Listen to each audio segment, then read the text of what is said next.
Hello guys, good morning! Ayan, bago tayo maligo, magtatanim muna tayo guys ng Malabar spinach or vine spinach, alugbati sa Tagalog. Sa Ilocano, tawag namin ito kubay. Ayan, punta tayo sa labas guys para magtanim ng Malabar spinach. Entro!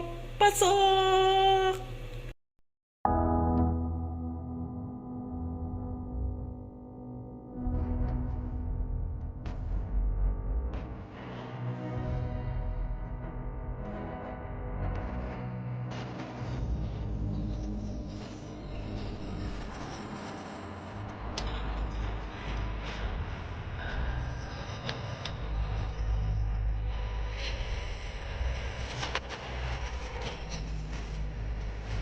So yan guys, itong nakuha ko, gagawin ko itong salad. Masarap ito, lagyan ko ng kamatis at saka sibuyas. Ito naman, ayan, punta tayo sa labas para itanim natin ito. Ayan, tara na. So ayan, nakamix na ako ng guys, lupa, black soil at saka yung lupang na ordinary lang. Dito natin itatanim yung ating alugbati.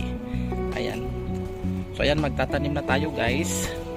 Kaya ko lang, kalkalin ko lang ulit. So kaya punong-puno ito guys kasi linagyan ko ng dry leaves dun sa ilalim. So ayan, magtatanim tayo. Ayan, tatlo lang dito, meron pa ako dun. Yan na guys, yung ating Malabar spinach, vine spinach, alugbati at kubay sa Ilocano na itanim ko na sa malaking paso. Pero ito ng tatlo naman dito guys, may paso pa ako doon ko itatanim. So ayan, diligan na natin ang ating Malabar. Kayo, anong tawag nyo nito guys sa inyong lugar? Alugbati or Malabar spinach. Diligan natin, tama na ito guys. So para hindi siya mabulok. Ayan.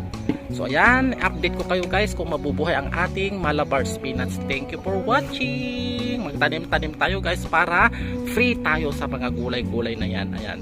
So ayan guys, yung aking tanim na Malabar spinach, kubay, alugbati, buhay na guys. So ayan, mayroon na tayong pagkukunan guys. So lalagyan ko yan ng vine pag kalatkatan na. Ayan. Thank you for watching.